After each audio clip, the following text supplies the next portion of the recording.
नमस्कार दोस्तों, आप देख रहे हैं युग चरण। आइए जानते हैं 30 नवंबर की ताज़ा और बड़ी खबरें। आप इस वीडियो को कहां से देख रहे हैं कमेंट करके बताइए। साथ ही डेली अपडेट के लिए युग चरण चैनल को सब्सक्राइब कर लें। आज की पहली खबर है कि पीएम मोदी 3 दिन के ओडिशा दौरे पर। प्रधानमंत्री नरेंद्र मोदी आज से 3 दिन के ओडिशा दौरे पर हैं।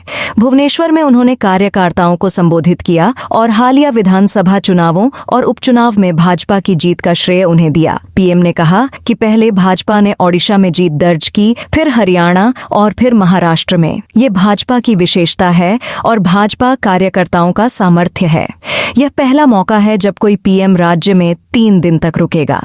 पीएम मोदी भुवनेश्वर के लोक सेवा भवन कन्वेंशन सेंटर में 30 नवंबर 1 दिसंबर को होने वाली डीजीपी-आईजी कॉन्फ्रेंस में शामिल होंगे।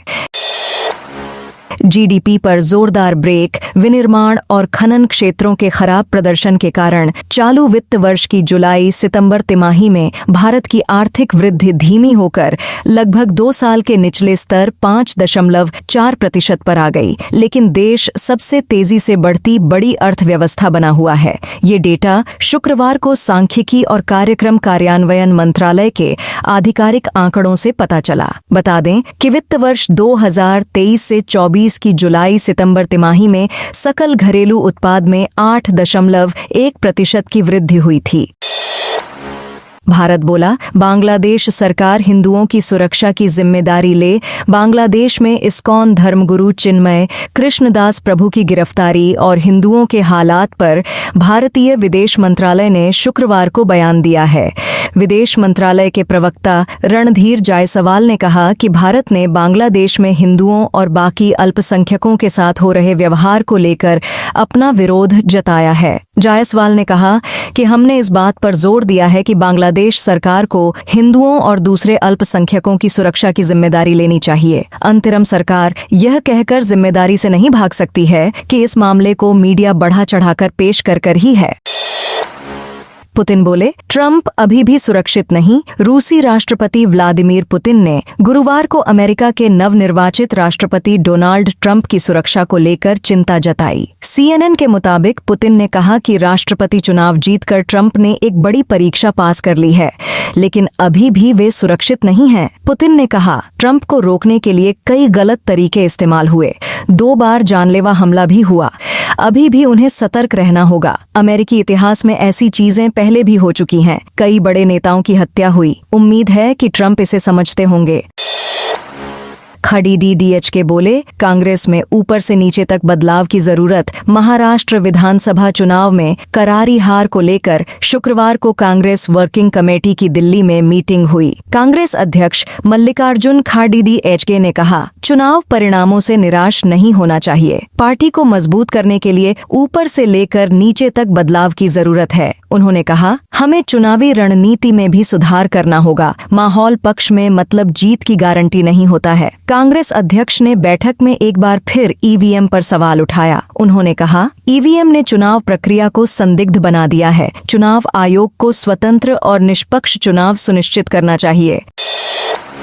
टीम इंडिया पाकिस्तान नहीं जाएगी। अब सरकार ने भी कहा, अगले साल फरवरी में होने वाली चैंपियंस ट्रॉफी पाकिस्तान में होगी या नहीं, इसका फैसला कल होगा। इसके लिए दुबई में आईसीसी ने सभी बोर्ड मेंबर्स की मीटिंग बुलाई थी, लेकिन फैसला नहीं निकल पाने के कारण मीटिंग को पोस्टपोन कर दिया। सूत्रों ने बताया, अब मीटिंग शनिवार को होगी। पाकिस्तान को चैंपियंस ट्रॉफी की मेजबानी मिलने के बाद भारत ने सुरक्षा कारणों का हवाला देकर वहां जाने से मना कर दिया था। तब यह माना जा रहा था कि एशिया कप की तरह चैंपियंस ट्रॉफी टूर्नामेंट भी हाइब्रिड मॉडल पर होगा।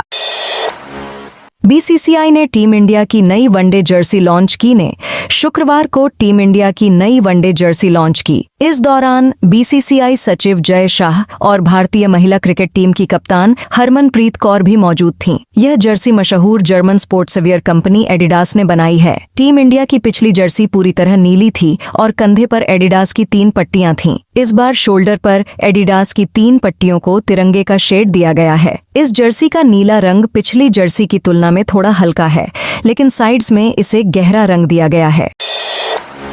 WPL mini auction. 15 दिसंबर को बेंगलुरु में विमेंस प्रीमियर लीग WPL का मिनी ऑक्शन 15 दिसंबर को बेंगलुरु में होगा। BCCI ने 5 फ्रेंचाइजी टीमों को ऑक्शन के बारे में इन्फॉर्म कर दिया है। 5 टीमों में 19 प्लेयर्स की जगह खाली है। इनमें 14 भारतीय और 5 विदेशी प्लेयर्स खरीदी जाएंगी। 5 टीमों के पास 16.7 करोड़ रुपए का पर्स है। गुजरात जायंट्स सबसे ज्यादा 4.40 करोड़ रुपए का पर्स लेकर उतरेगी। WPL का तीसरा सीजन अगले साल जनवरी या फरवरी में शुरू होगा।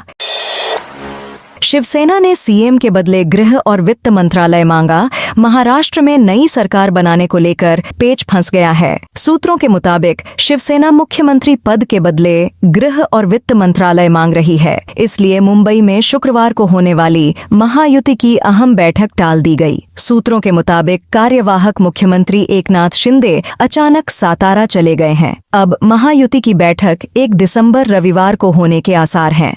रविवार सुबह तक भाजपा के 2 पर्यवेक्षक दिल्ली से मुंबई आएंगे। इनकी मौजूदगी में भाजपा विधायक दल की मीटिंग होगी। इसमें 2 ऑब्जर्वर्स की मौजूदगी में मुख्यमंत्री के नाम का ऐलान किया जाएगा। भाजपा मराठा चेहरे पर भी विचार कर सकती है।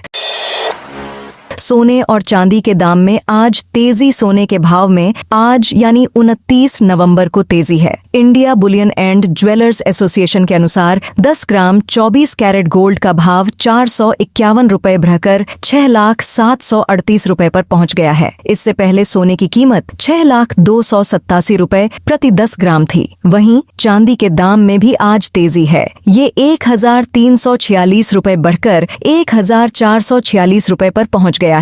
89,250 रुपए प्रति किलो हो गई है। इससे पहले चांदी 87,904 रुपए पर थी। वहीं 23 अक्टूबर को चांदी ने 99,151 रुपए का और 30 अक्टूबर को सोने ने 1,97,151 रुपए का 69,681 रुपए का ऑल टाइम हाई बनाया था।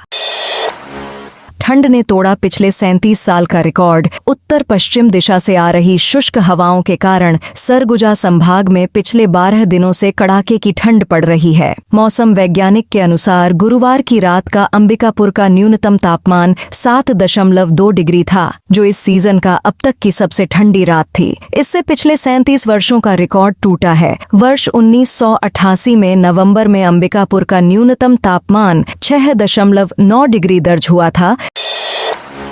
ओडिशा में पार्टी कार्यकर्ताओं को संबोधित करने के बाद पीएम मोदी ने किया रोड शो। ओडिशा में पार्टी कार्यकर्ताओं को संबोधित करने के बाद प्रधानमंत्री नरेंद्र मोदी ने शुक्रवार को भुवनेश्वर में एक रोड शो किया। तस्वीरों में प्रधानमंत्री की एक झलक पाने के लिए सड़कों पर लोगों की भारी भीड़ दिखाई दे रही है। पीएम मोदी ने अपने समर्थकों की ओर हाथ हिलाकर उनका अभिवादन किया। पीएम मोदी ने अपनी रैली के दौरान कांग्रेस पार्टी पर तीखा हमला किया। उन्होंने कहा कि जो लोग सत्ता को अपना जन्मसिद्ध अधिकार मानते हैं, वे पिछले 1 दशक से केंद्र की सत्ता में नहीं आ पाए हैं।